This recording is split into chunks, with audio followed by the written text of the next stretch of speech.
Thank you, Anil. And welcome to all of you. Again, those of you in the room and those of you on the web.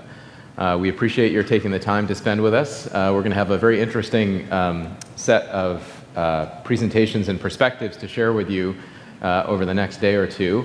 And what I wanted to do was try to put into context what we're all about, what we're trying to get done, not just in the R&D, but out in the marketplace, and what are some of the long-term trends that we see, and how are we going to go participate in them and ultimately deliver the benefit to our customers as well as our shareholders.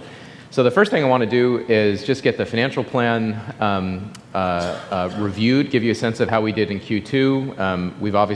We've pre-announced those and then we announced those, so I figured I could post-announce those as well. Secondly, go through, where do we see the growth? And there's a lot of interesting speculation about the impact of virtualization and the impact of the American economy and the impact of a variety of technology trends. Really give you a sense of where we see the growth, what are some of the buying patterns as well as perspectives that we hear from the marketplace and how we're putting our technologies behind them. And then lastly, end on how are we going to grow?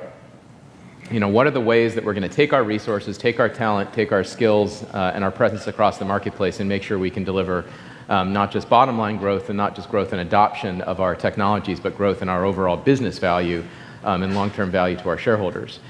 So at a top level, again, this is what we announced a couple weeks ago.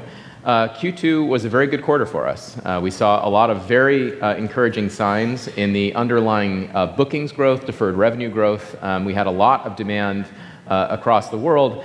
A smaller portion of that obviously transitioned to revenue, which is a reflection of a couple things. And notably within the US, a change in how we do business with some of our resellers and channel partners. But across the board, the leading indicators and the financial leading indicators of that growth were certainly there. And again, you saw that on the bookings line and also with the double-digit expansion of our deferred revenue. Gross margins were quite healthy. And this is, for Sun, not just a cost exercise. This isn't about buying cheaper components. That's certainly an element in there, but that element's been in there for the past decade. This is as much about our investing in the kinds of innovations that customers want.